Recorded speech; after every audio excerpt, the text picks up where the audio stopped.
Alors, il y a un très bon livre là qui a été produit récemment sur la question végane par un dénommé Frédéric Danhé, ça s'écrit Denez.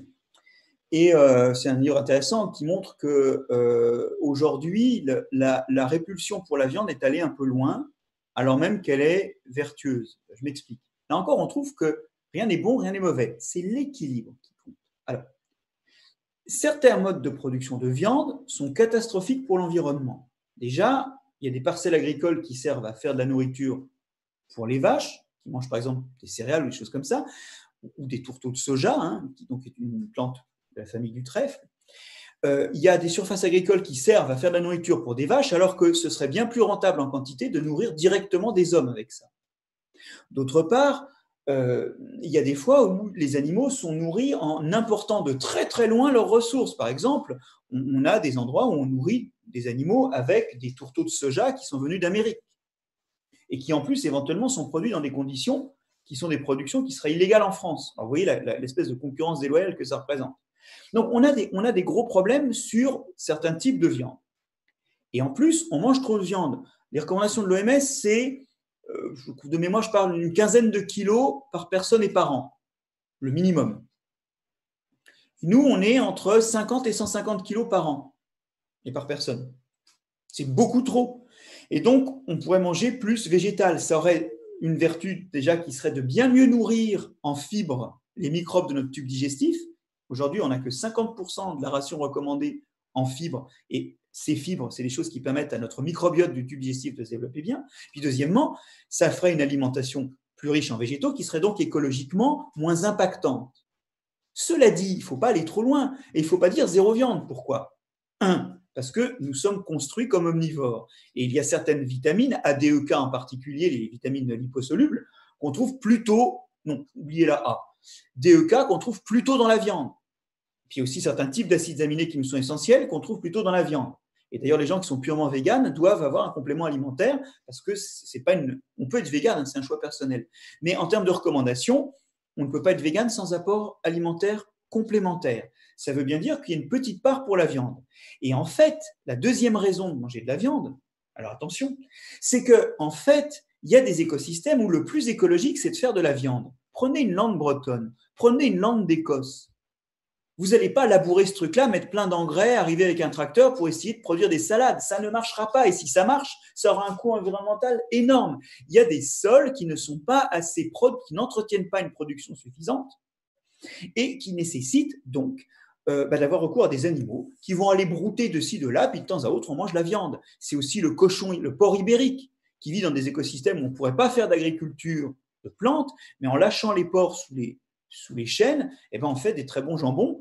Et donc, il y a une production de viande qui est écologique et qui a une autre vertu, c'est que ces animaux font des déchets dont on peut se servir, c'est le fumier, pour fertiliser les sols agricoles et mettre de la matière organique dans les sols agricoles.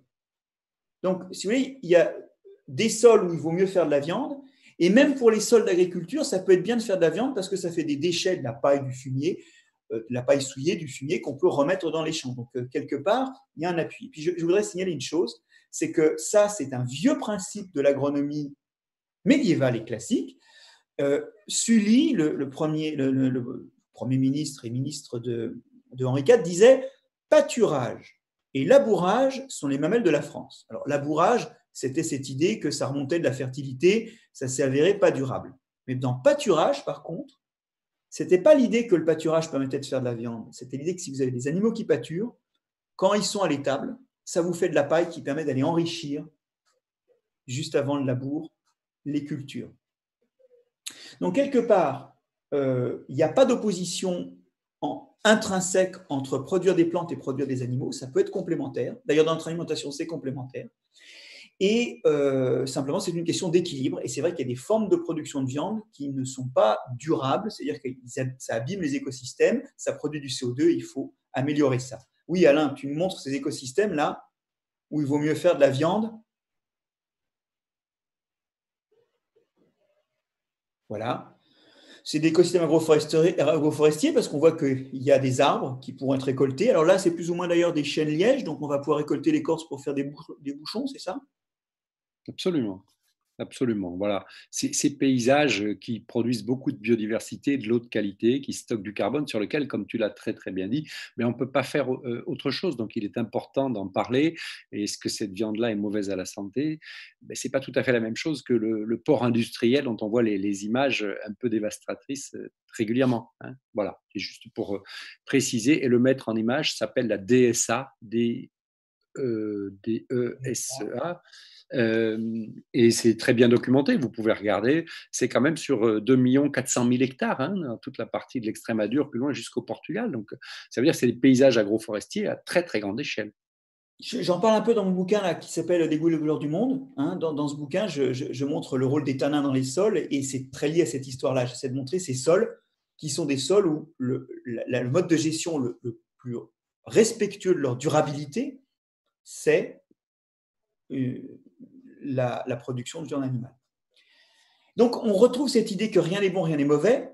Aujourd'hui, on a des gens qui se battent pour maintenir une bouffe avec de la viande à tous les repas et des gens qui se battent pour une bouffe où on mange que de l'herbe. La question est celle de l'équilibre. Et la génération de la synthèse rira beaucoup de ces débats en disant, putain, entre les viandards et les herbivores, on était mal partis. Cela dit, le débat a cette vertu, c'est qu'au moins il remet en cause, en question, ce qu'on faisait avant et il peut déboucher sur un meilleur lendemain.